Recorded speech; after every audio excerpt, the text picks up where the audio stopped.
Namaskar. Welcome back to Tantra Thoughts. Today's video is called Yoga Psychology, Karma, Samskara, and Liberation. Now, before we start the video, I want to invite you to do a brief meditation exercise. So please close your eyes and begin repeating the mantra Baba Nam Kevalam silently to yourself. In your inhalation, say Baba Nam. In your exhalation, Kevalam. It means love is all there is. So go ahead and practice breathing in, Baba Nam, breathing out, Kevalam. And I'll let you try this for a few moments.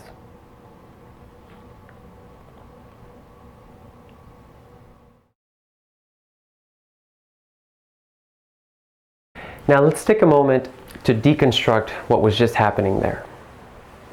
So you were doing two things.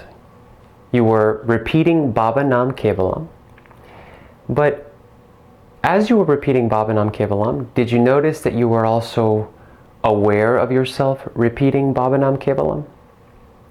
So you were doing something, and at the same time you were observing yourself do that activity. Apparently, this is what is happening all the time. All the time you are doing things, but while you are doing things in your day-to-day life, you can also observe yourself do these things. So it feels almost like there's two of you in there. There is the doer, and there is the observer. In Tantra, we would say the doer is the operative principle, and the observer is the cognitive principle. And it is important to understand this distinction before we go any further. And what this distinction implies is that you are not just your mind or your thoughts. That would be the operative principle. You are also the observer, and that would make you the cognitive principle. So you are not just your thoughts, and you are not just your mind, you are also just consciousness. There are two terms we need to define. The first is karma. Most people think of karma as the law of cause and effect, that you reap what you sow.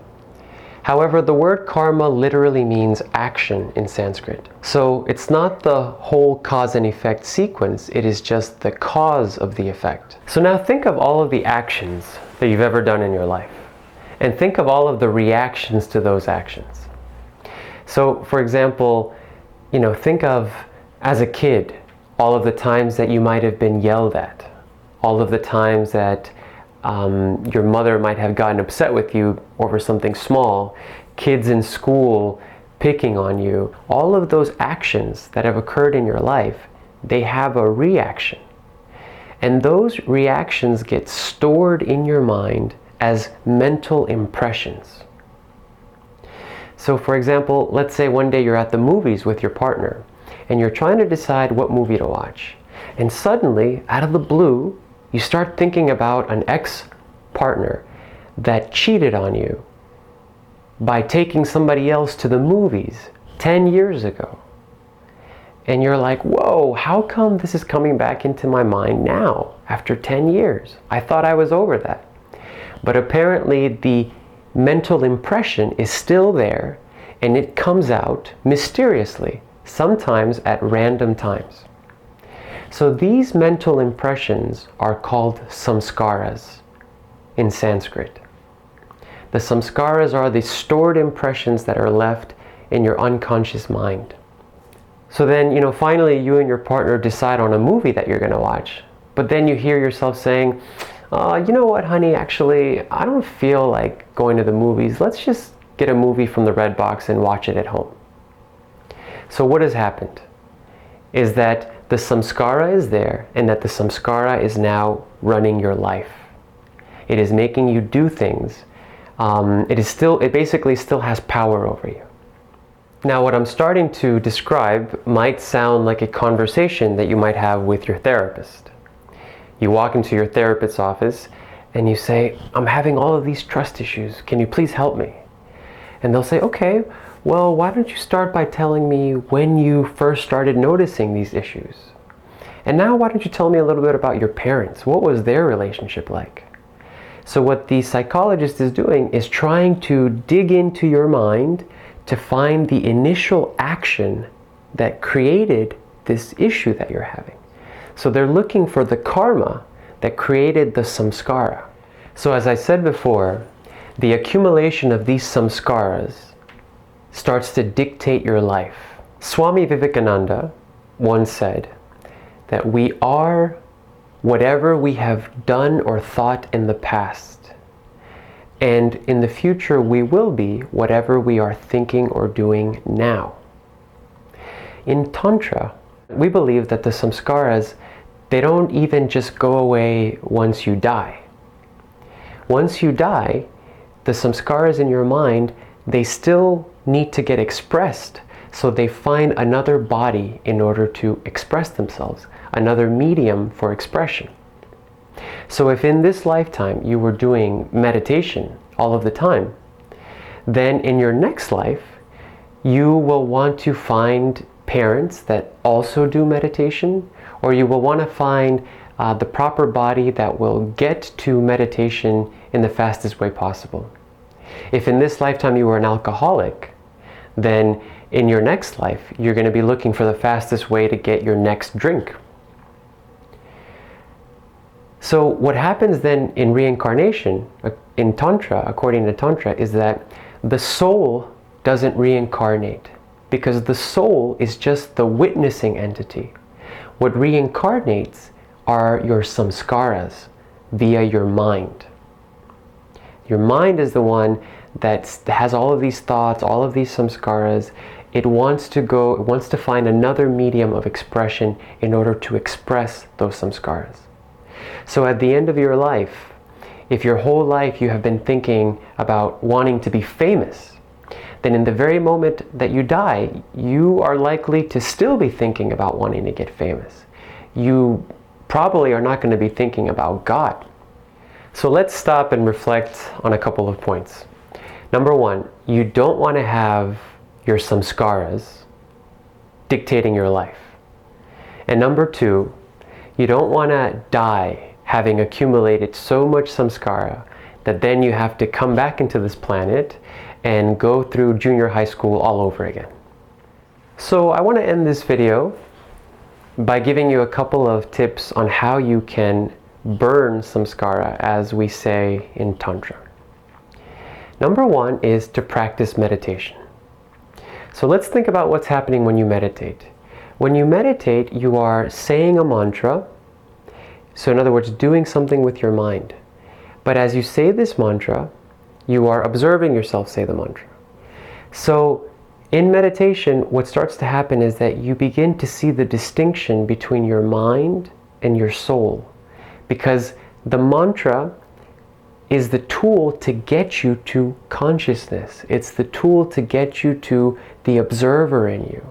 And the more you practice separating yourself from your mind and your thoughts, and more identifying with your soul or your consciousness, then the less that you will identify with your samskaras. And that's what you want to do in life. You don't want to identify with those attachments, those thoughts, or those samskaras. You want to identify with your soul, with the observer, with consciousness. Number two, practice Model Vidya. I just recently released a video called Mindfulness versus Tantra, Model Vidya. So there's more details there about this concept. But what Model Vidya means is learning to see everything in your life, all of the people, and everything that you do as not actions done by you, but actions done by Supreme Consciousness, and seeing people as Supreme Consciousness. So what happens then is that as you go through your life doing actions, believing that they are actually being done in God's mind rather than with your mind, then you can surrender the reactions to those actions because they're not yours. You're just an instrument for God or Supreme Consciousness. Therefore, it is the actions of God or Supreme Consciousness, not yours anymore. That will help you to surrender the vanity of your actions and the attachment to the results of your actions, thus removing you more from your samskaras. Now, there's a great mantra that you can say before doing actions that allows you to do this. That's called Guru Mantra. And the Anandamarga meditation teachers prescribe this mantra. So send me a message and I will try to contact you with one of these teachers so you can get this mantra that allows you to prevent samskaras. I want to end this video with one last thought from my guru, Shrii Shrii Anandamurti. He used to say that the only difference between individuals are just their respective samskaras. Notice that some people in this world are more peaceful and calm, while others are more active and ambitious. Some people are more artistic, other people are more honest, some are dishonest. If you removed all of those tendencies, then we would all be the same. So it goes to show that the only difference between us are our samskaras. And just like if you removed the mind from yourself, if you got rid of your mind, then all that would be left is your consciousness. So therefore, we are basically the accumulation of our samskaras, and a person is the composite of all of their samskaras. In order to become the soul, which is God, then we have to eliminate our samskaras. We have to basically withdraw from our mind to be just consciousness. Namaskar, and stay tuned till the next video.